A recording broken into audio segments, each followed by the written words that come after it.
You knew it was coming, but what's your reaction?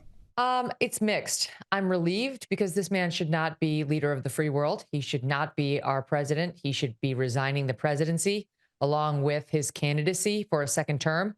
If he can't do a second term as president, why should we allow him to finish out the first term? I mean, he's admitting he's not competent to handle the job.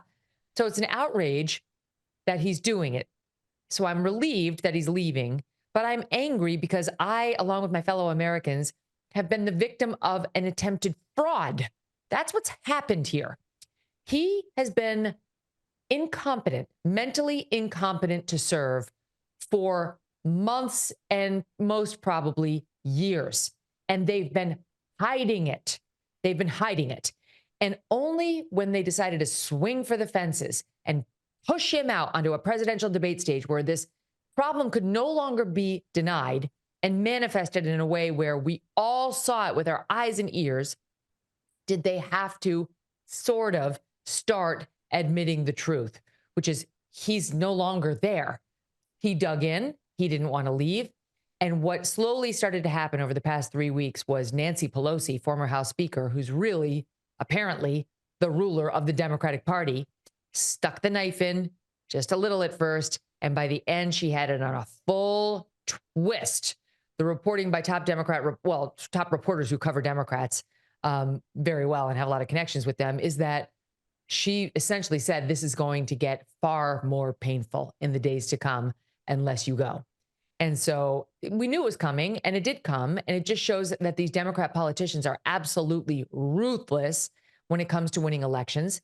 So now he goes, and the media that propped up this liar and this lie are now fawning all over him like he actually is Jesus returning to planet Earth to save us all. He's going to be submitted for sainthood within the week. It's absurd, and it's incredibly aggravating. Now, I've been watching your coverage as all of this was happening and in the lead up to it, and I agree with every word.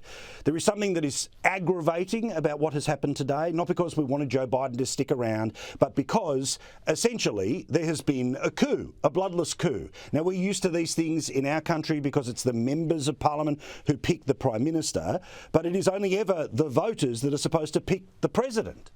That's exactly it. They do not care if they have somebody who is incompetent at the helm. They want to govern by team. After that debate, we saw some top Democrats repeatedly tweeting out, like, the presidency is more of a team. It's not really a one-man job. No, it's exactly a one-man job. That's exactly how our founders created it.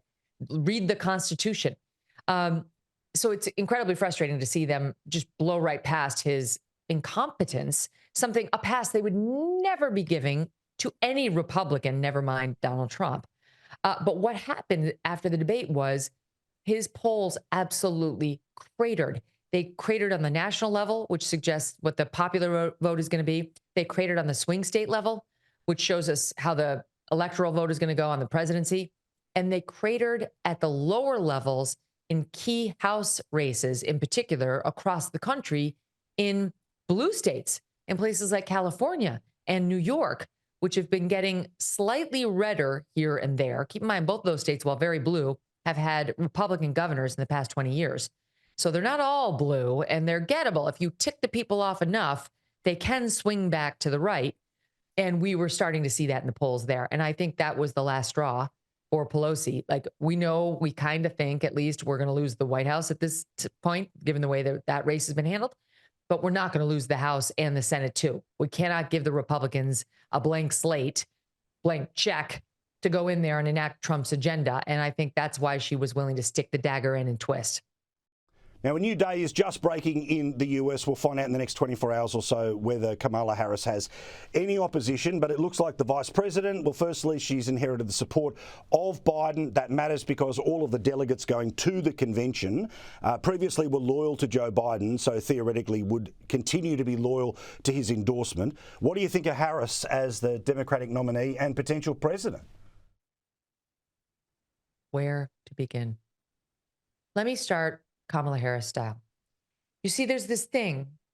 It's called the presidency, and it's even bigger and more important than the vice presidency. You see, and when the person running for the presidency decides not to run, the vice presidential candidate is most likely to step into those shoes. That person who talks like that is not going to be our next president. I know. We have gone almost 250 years without a female president. 250. Is that because we never had a strong female leader? We never had anybody strong enough, savvy enough, confident enough to inspire, the electorate to actually pull the lever for her? No, no. It's we have had such leaders. It's just the country is used to things a certain way. And it's going to take a very special female candidate to make them see it a different way. I don't like this reality, but I see this reality. And she is not it. I'm sorry to be ad hominem, but she's a fool. She's not a smart person. If you listen to her, as I have now for so many years, you glean that she is faking it. She thinks she's Oprah with her attempts at profundity that never land. We will be unburdened by what has been. It's her only line. She says it all the time. Her other line is about Venn diagrams, which is equally stupid.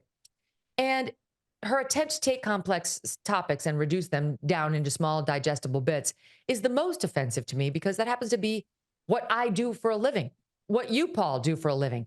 And it does actually take some skill and some research and some knowledge. You have to learn it forward and backward before you can explain it in a very easy to understand way to your audience. She doesn't get it. It doesn't require speaking to people like they're four, but that's her level of communication. So that person's not going to be the first female president. It's not going to happen. I would bet everything I have on it. The only way it's happening is the Democrat machine. And let's face it, some potential shenanigans at the voter box. Last time around, you don't have to believe that they switched votes like with Dominion or Smartmatic to believe that there was cheating. Just look what they did in Pennsylvania, where they changed the rules and you can do all this mail-in balloting for a month beforehand, which we had never had before. Who's receiving those votes? Who's accepting those votes? Those votes can be received even if they weren't postmarked by election day. That's one way we know they manipulated the last election, and they're really good at it. So that's her best shot, but the overwhelming odds are against her.